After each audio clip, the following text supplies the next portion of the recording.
بعض لوگ جب ان کو ملتے ہیں تو انہیں وہ کہہ دیتے ہیں کہ مرزا صاحب نے تو نبوت کا دعویٰ ہی نہیں کیا.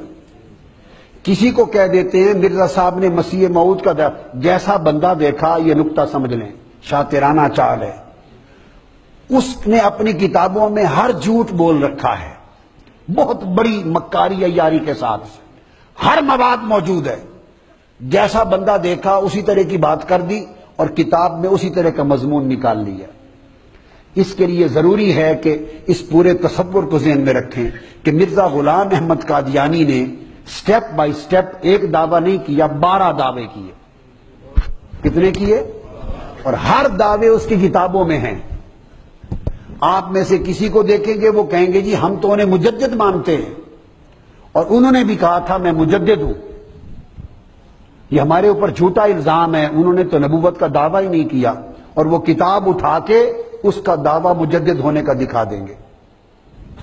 عام آدمی کنفیوز ہو جائے گا، کسی کو اگلی بات بتا دیں گے، کسی کو اور بتا دیں گے. اب سن لیں، اس نے پہلا دعویٰ کیا مجدد ہونے کا. جب زمین بنا لی اس کے بعد اگلا دعویٰ کیا محدثیت کا کہ میں اللہ سے کلام کرتا ہوں.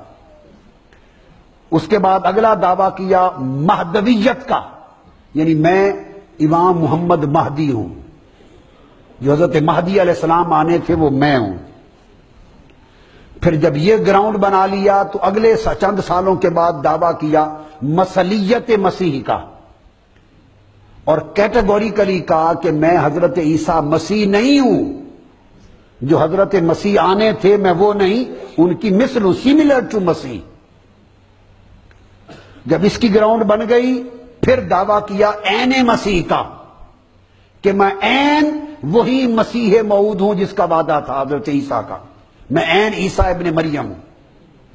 5 جب یہ بن گیا پھر اس نے اگلی سٹیج پہ دعویٰ کیا کہ میں حضرت عیسیٰ مسیح موعود پر بھی افضل ہوں. معاذ اللہ، وہ کم تر تھے میں ان سے افضل ہوں، استغفر اللہ. جب یہ بنیاد بنا لی پھر اس نے دعویٰ کیا کہ میں ذلی نبی ہوں. معاذ اللہ، اس کا مطلب یہ ہے معاذ اللہ کہ میں ترقی کرتا کرتا حضور علیہ السلام کے فیض سے حضور کے سائے میں نبی بن گیا ہوں. استغفر اللہ. یہ 7واں دعویٰ. پھر 8واں دعویٰ کیا کہ میں بروزی نبی ہوں. بروز کہتے ہیں ظاہر ہونے کو، ذل کہتے ہیں سائے کو، کہ میں حضور کا غلام تھا، ان کی پیروی کے فیض میں حضور کے زیر سایہ رہ کر نبی بن گیا ہوں. یہ پہلا دعویٰ. پھر آگے بڑھا، اس نے کہا بروزی نبی ہوں. بروز کہتے ہیں جو ہڈن تھا، چھپا ہوا، وہ ظاہر ہو گیا. اب اس کا معنی ہے میں نیا نبی نہیں، میں وہی محمد مصطفیٰ خود ہوں، مگر میں چھپا ہوا تھا، دوبارہ ظاہر ہو گیا ہوں. جو زیر سایہ بنے وہ کوئی اور ہوتا ہے، جو خود ظاہر ہو جائے وہ خود ہوتا ہے. ہر دعویٰ دوسرے کا بطلان کرتا تھا، ہر دعویٰ پہلے دعوے کو جھوٹا ثابت کرتا تھا. ایک دعوے کی دوسرے دعوے سے کوئی جوڑ اور میل نہ تھا. وہ گراؤنڈ بناتا، جب مرید ہو جاتے، لوگ مانتے، بنیاد بن جاتی، پھر 2-4 سالوں بعد اگلا دعویٰ. 12 دعوے کیے، تکذیب کی حد.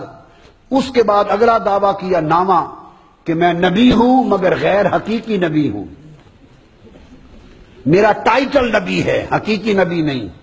پھر اس نے کہا میں حقیقی اور تشریعی نبی ہوں، کوئی یہ نہ سمجھے کہ میں بس ایسے ہی نبی ہوں، ایسے ہرا غیرہ نبی ہوں، نہیں، میں حقیقی نبی ہوں، مجھ پر احکام اترتے ہیں، شریعت آتی ہے.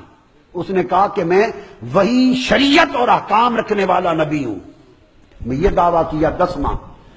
11واں دعویٰ کیا کہ لوگوں میں نے ختم نبوت کو نہیں توڑا، میں نے ختم نبوت کو، حضور خاتم النبیین ہیں، آخری نبی ہیں. تو انہوں نے پوچھا پھر آپ کیا ہیں؟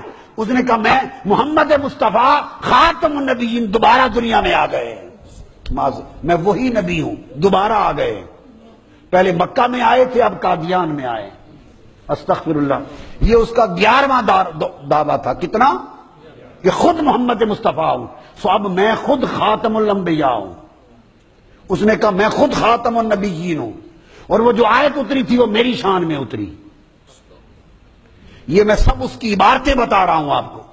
11 دعوے اور آخری 12واں دعویٰ کیا کہ میں مصطفیٰ محمد مصطفیٰ سے بھی افضل ہوں. معاذ اللہ، استغفر اللہ.